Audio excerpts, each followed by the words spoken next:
Hello, welcome to Web of Stories. My name is Melinda, and before we get into anything, t-shirt check. Yes, I have another Bronte shirt on. This has all the Bronte books listed. So my only complaint is the size of the books aren't always accurate, but I really like this shirt. It's nice and soft. Anywho, back to this. I am wrapping up last month, which was February 2025. I had a great reading month. And if you've not seen my wrap-ups before, I do have a format that I follow for them. So we'll just go through it. All of my wrap-ups are pretty much about the same. I try to follow the same thing. So in February, I finished 18 books, 14 of which were fiction and 4 were nonfiction. I did not DNF any books. Put a pin in that. And my average rating was 3.7, which is pretty good. That's, between if you put it in grade, it's like a B+. So that's pretty good. As for the format of my books, 10 of the books that I read were in print, 4 were ebooks, 3 audiobooks, and then a tandem is my Shakespeare play. I listen to it while I read it. And then the way I rate my books, and I change this a lot, I tweak it, but my current way that I rate books, I 5-star, the star thing, but I don't do any points. I just do whole numbers. 5 stars is 5 stars. This is a book I would consider one of my all-time favorites. 4 is a book that I would highly recommend to people and highly recommend widely. It was a really good book. 3 is a book that I would recommend. So in my world, 3s are good ratings. It's a book I would recommend. I just may not recommend it to everybody, or I may recommend it with some caveats, or there might be something with the book, but the good outweighs the bad. So it's still a recommended book. It's just not, not a highly recommended book. 2 stars are books that I just wouldn't recommend. And 1 star is a book I wish I had DNF'd. I did not DNF any books this month, but I should have. I did have 1 star, and that is When No One Is Watching by Alyssa Cole. Now, a lot of people really like this book. A lot of people whose tastes are really similar to mine really like this book. So again, this is probably more a preference thing. There were issues with this book that I went into in a wrap up. You can go watch that. But the more important thing with this one is I realized that this sort of genre, this domestic thriller genre, is not a book. It's not a genre for me. So I am glad that I read it, even though I only gave it 1 star, because I did at 94%. I was like, should I DNF this? But I was at 94%. So Alyssa Cole, I have read her romance and have really liked her romance. So I'm not writing off the author. These domestic thrillers are just not for me. So I didn't have any books that I would not recommend, so that's good. The rest of the books I would at least recommend, and we'll start with the ones that were the 3 stars or the recommends. The first was my Agatha Christie for the month, and this is Sparkling Cyanide. This is it's a good Agatha Christie book. We're still in her best period. My issue with this book is I didn't feel like she played fair, which means I didn't feel like all the information you needed to solve the case was available to the reader. That's called playing fair. And that's something that Agatha Christie herself really believed in. So I probably knock her down more than maybe some other mystery authors for that, just because that's something that she really believed in. But other than that, it was fun. And then I have a book, and this one, it was a 3-star, it might have been a 4-star had I read it with my eyes, but I did the audiobook, and that is The Conductors by Nicole Glover. There are a lot of characters in this book, and as I said, I did it on audio, and it just was hard for me to keep straight. But other than that, it was a fun sort of historical mystery fantasy book. I really like the magic system in it. This is a book I would love to see adapted because I think it would make a really cool visual, like a movie. There is a sequel to it, which I do plan to read, not listen to, read.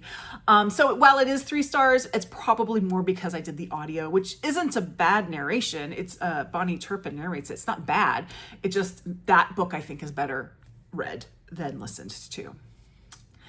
And, and then I had Passing by Nella Larson. I know this is a little bit of a hot take. That was, and I'll get into it, that was one of my classics catch-ups. I liked it.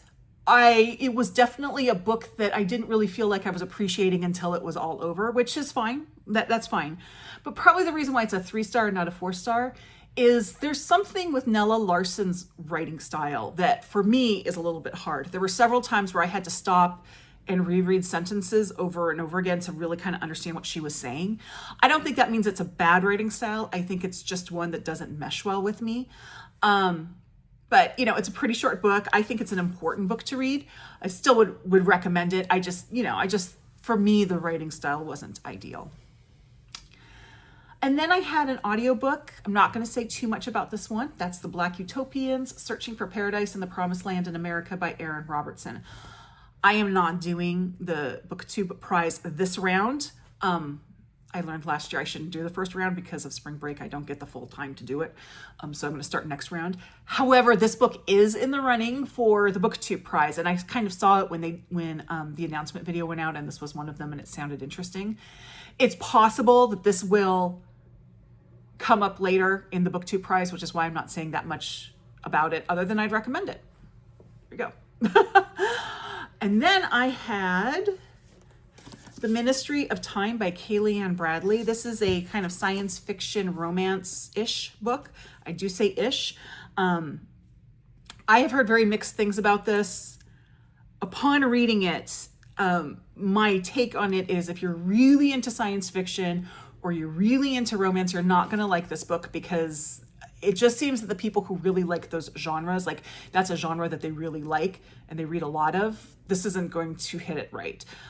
I'm not really big into either of those genres, although I do read them. They're just not favorite genres, so that didn't affect me as much. I will say I kind of wish the romance was between two other characters. Two different characters, or at least one different character, the main character and someone else. Not that the other character was bad, it was just I liked her with another character better. But anyway, yeah, so I would recommend this, but definitely not to people who are really into science fiction or really into romance. Okay, and then I had this one, which is Spillover, of Animal Infections and the Next Human Pandemic, by David Quammen. Really interesting book, very interesting to read now because this book came out in 2012, so pre-COVID. And there's a lot of talk about like the next big one, which they think is going to be one thing, but we all know it was something else. And then also the idea that the next big thing would be a bird flu, which, hey, guess what? Really, and I did enjoy this book and I learned a lot. There were just some times where it got a little science-y for me and it went over my head. As I said, I was a liberal arts major that took astronomy as my science. So that's where I'm coming from. I'm not a super sciencey person. If you're more sciencey, like you have more of a background in science, that probably won't be an issue for you. But obviously, because of when it came out and what's happened since, it is a little bit dated in that sense. But I think any book like that that's talking about sort of ongoing research is going to become dated. And I think if you look at it more as like, this is what we were thinking in 2012, plus a background, a lot of things, it's a good book. Clearly not the most up-to-date research, but that's just what happens. That's not a criticism of the book. Just it is what it is. And then I gotta scroll down on here. Oh, that was my last of the recommended. Now I'm into the highly recommended. And I'm gonna start with this one, which was The Best American Mystery and Suspense 2024. This is a short story anthology. They come out every year and they have a different editor every year. This year's editor was S.A. Cosby, who is a writer I really do like, even though I still haven't read All the Sinners Bleed. I need to do that. And you can always sort of tell the influence of the editor in the stories that are chosen. And I think that's why this one worked well for me and worked better than the Best American Short Stories of 2024, which was edited by Lauren Groff. That one had more misses than hits for me, and this one was much more, there are far more hits than misses. And in an anthology, especially an anthology that has, an anthology would have multiple authors, but one that's kind of tied together without really a theme. Like the theme here is 2024 stories, it's mystery and suspense. It's not really a theme. So those kind of anthologies, you just have to accept there's going to be hits and misses. I don't expect to love every story that's in it. But I liked more, I liked most of the stories in here. There weren't that many misses for me. And the next book, I'm going to be honest, I'm going to have to reread this one in the future, and I'm pretty sure it will be a 5-star when I reread it. And that's Sula by Toni Morrison. This is my first Toni Morrison. This is a fantastic book. I just feel like there's more to this book than what I got on a first reading, which is why I gave it 4 stars. Still highly recommended. I do think upon rereading, even if it's rereading it more than once, I will get more every time, which is why for a first time reading it, I said it was 4 stars, but I do expect on a reread that will go up. And Toni Morrison is worth it. Speaking of rereads and ratings, I had another reread, and this is Wicked, The Life and Times of the Wicked Witch of the West by Gregory Maguire. I know Wicked is a big deal. I am filming this on March 2nd, and Wicked is up for Best Picture. I don't think it's going to win because it's, you know what, this is my prediction, and you will see this after the fact, so we'll see if it's true.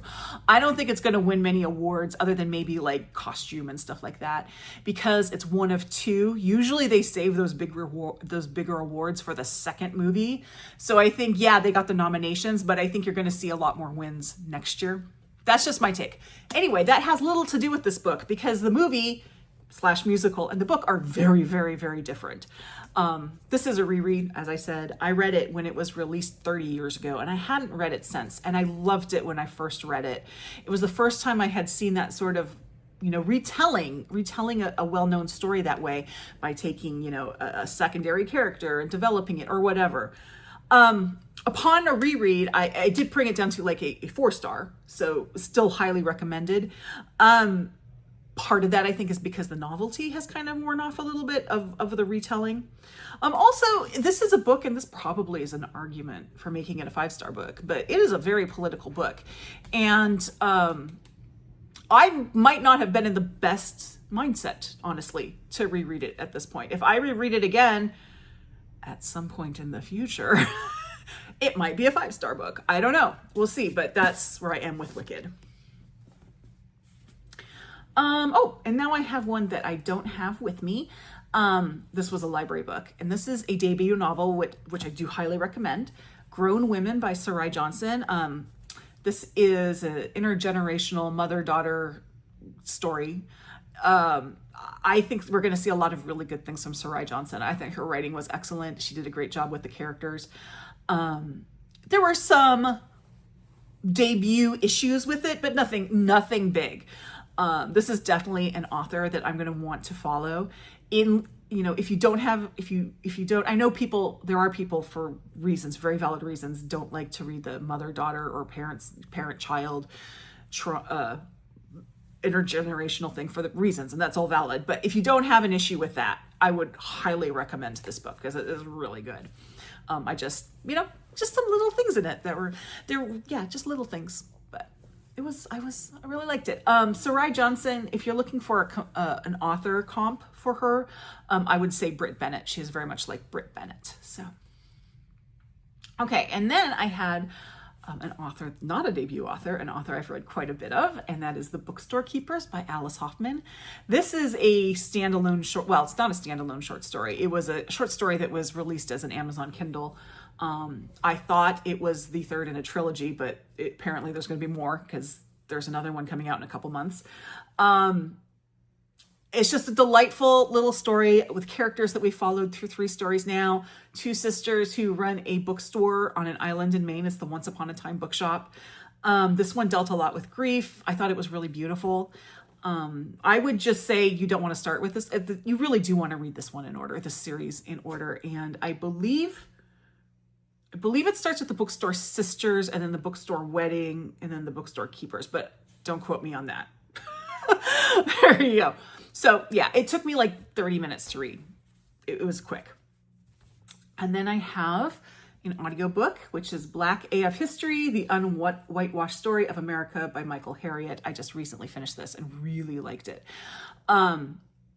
I did the audio, which was great. I did not expect, I don't know why, like this is on me. I didn't expect it to be funny, although if you look at the title, you should think it's funny. I don't know why that didn't register with me. So I was kind of surprised when it ended up being so funny.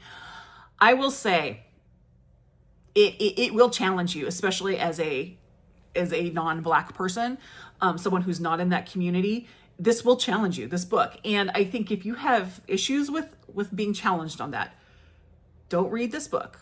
Go do your ish and figure out those issues because you need to deal with those. And then once you've done that, come back and read this book. That's where I am with this book. It is a good book to challenge you, and I would highly recommend it. I just, you need to have dealt with your ish on, if you have those issues, you need to have done that before you do that, or else your mind is going to shut off, and that's on you. That's not on the book. So, and then finally in this one, and this is, did I skip one? I think I did skip one.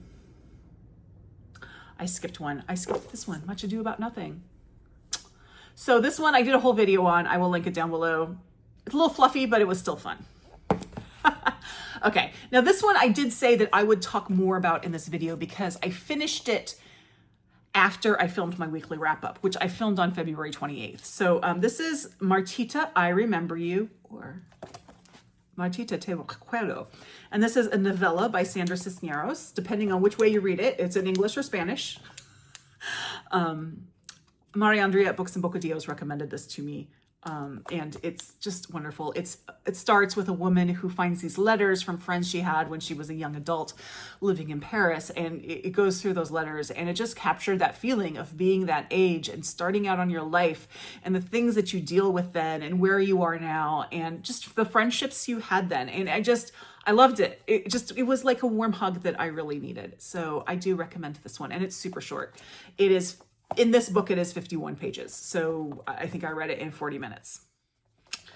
Okay, now I had 3 books that were 5 stars. So these are books that I would consider best ever. And I will talk about this one. So this one is Judi Dench, Shakespeare, The Man Who Pays the Rent. So I've had this book for some time, and I had been kind of like poking at it and reading certain parts as I was reading the Shakespeare plays in question. And then this came up in the Book 2 prize, and I said, well, maybe I should just read this from beginning to end, which I ended up doing. So I am going to talk a little bit more about this because I kind of feel like it was on my radar before the Book 2 prize, but I loved this. It's a series of interviews. So actually this book is by Judi Dench with Brendan O'Hay. They interview each other. And these interviews were relatively recent. I mean, there's references to COVID. So it was after the pandemic. And Judi Dench, we all know who Judi Dench is. She is essentially retired at this point. She's losing her eyesight. So this is, a woman looking back on her career. And she is a funny, funny person. And she does not hold back. And I just... You can read this and you hear Judi Dench. Like, it's just wonderful. And I love her insights on it. And I read the section on Much Ado About Nothing right before I read Much Ado About Nothing. And it did add to my experience of it. Because going into it, the only Much Ado About Nothing I had in my experience was the Kenneth Branagh movie. So I love Shakespeare. I love Judi Dench. Of course, this was going to be a 5-star book. So, and then I have The Girl with the Louding Voice by Abby Daré. This book has been around, so I will talk about this one and the next one kind of together in a little bit, but this is the story of a young, I gotta make sure it's right, Nigerian girl who's like sold into a marriage and then escapes that and ends in a different situation. And this book is one of those books that has a lot of really hard stuff in it, but is ultimately a swing up book. And yes, this book could have been like the wrong book at the wrong time, but it ended up being the right book at the right time. And I just loved it. The voice in this book is fantastic. Some people have said, and this is why I was a little wary of this book going into it, that they had some trouble with the voice. And I thought it would be because it was written in dialect. It's not so much dialect. It's more like the order of words. It is dialect, but it's not like, Huck Finn or Their Eyes Are Watching God, where you have to kind of sound the words out to kind of figure out what they're saying. It's more like the, words, what the words are. They're just in a different order, and you have to, it was easier to read than I thought in that case. This is for a book club, and people did listen to it, and they said the audio was really good too. So just this, and yes, I need to read the sequel to it. I'm just giving some little time between the two. And the second one was An American Marriage, not a swing up book. An American Marriage by Tayari Jones. So this is the story of it's actually a story of 3 people, but you start with Celestial and Roy. They've been married for about a year and they're an African-American couple who live in Atlanta.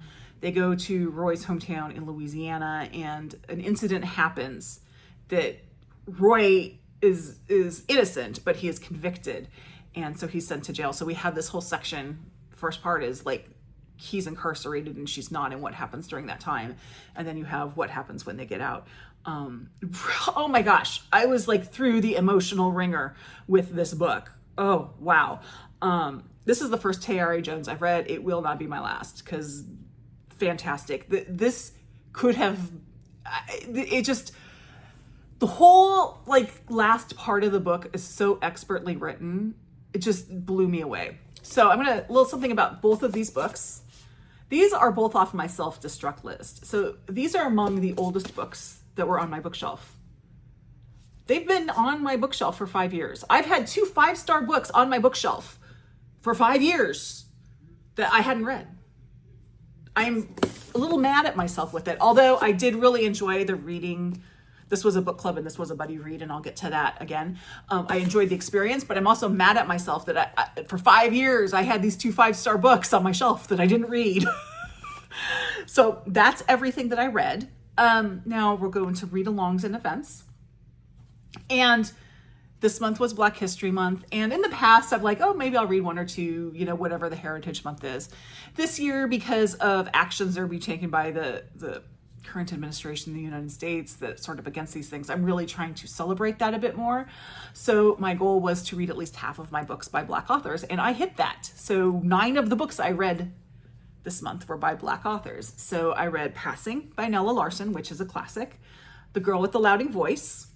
The Conductors, When No One Is Watching by Alyssa Cole. I even finished that one. Sula by Toni Morrison. The Black Utopians by Aaron Robertson.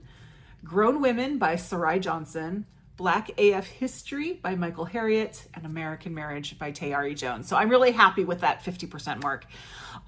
The next Heritage Month, I know that March is like Women's History Month. I don't feel like I need to focus on that because I read so much of that anyway. So I don't feel like I need to focus on it just because I'm already there. But the next one is April, which is Muslim American Month. So I'm going to be reading more books by Muslim authors, not necessarily Muslim American authors, but Muslim authors. And we'll see if I can hit the 50% mark again. And then I had some buddy and group reads.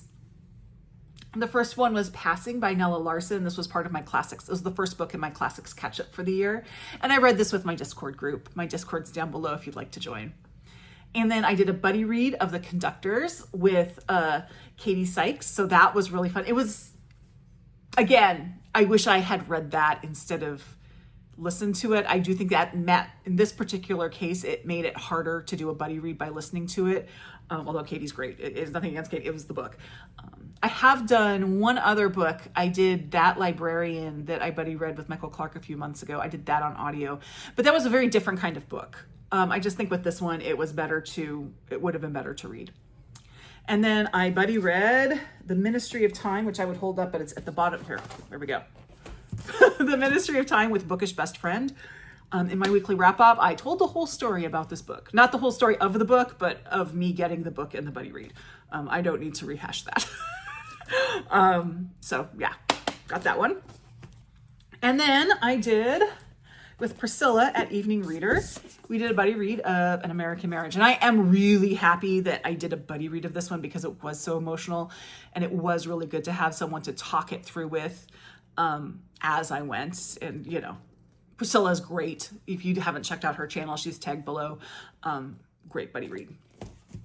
And then for book club reads, I did have 2 book club reads. I had The Girl with the Louding Voice for my Marginalized Authors book group. That was at the beginning of the month. And then Spillover for the Book Naturalist book club. And I would encourage you to go see definitely Doris and Heidi and whoever else in the Book Naturalist book club, what their thoughts on this were, because they have more of a science background than I do. So they're going to have a different experience than I do. I mean, I still like this book. They're just going to be more able to deal with the science than I was. And let's see. Oh, and now we're into my year stats. So as a reminder, one of my goals for the year is to have at least one less book on December 31st than I did on January 1st. And January did not help that. So let's see how I did this month. So far, my I've read 35 books this year. My reading goal, which is I just sort of put there to kind of keep me on track. It just is a thing. Is 175. So I'm 7 books ahead of schedule. I had some really short books that helped with that. Now my owned TBR count is 871, and that's down 6 from the last month. I did do an unhaul of several books, and you'll see those when I come up with my book haul revisit, so I'm not going to go through them now. But 871, so that's down 6, but it's still up 8 for the year, so I need to keep chipping at that. Print books, I have 311, down 6 from last month, and up 7 for the year. Ebook. So all of my ebooks is at 493, which is down 1 from last month, but up 1 from the beginning of the year. And if we break that down, I have 129 Kindle books. I'm up 1 from last month. I'm up 1 from last month and for the year with Kindle. And I can't remember what that book is. I need to look and see what that book is. Because I did read The Bookstore Keeper, so I don't know. I have to go check and see what that is. And for Kobo, I have 364. I know. Which is down 2 from last month, but it's even for the year. And then on audio, I have 66 audiobooks, which is up 1 from last month, but even for the year.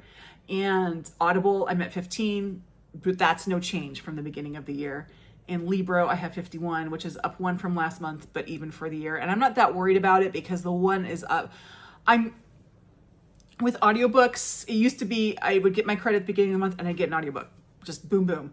I've actually been holding my Libro credits because for the BookTube prize, because a lot of those I read on audio and sometimes I can't get them in time on the library. So I've been kind of hoarding credits.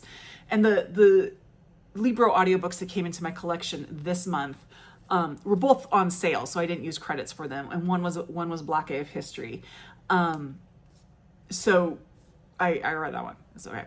And that's fine. I'm not at all worried about that. So that is my month. I did it in less than 30 minutes. So that's good. Let me know how your month went. And again, if you'd like to join my Discord, we do the next Classics Catch-Up read-along that's going to be there is Madame Bovary, and that will be in April. If you'd like to join us, that's down below. Like, subscribe, join my Discord. I'll see you in the next video. Bye-bye.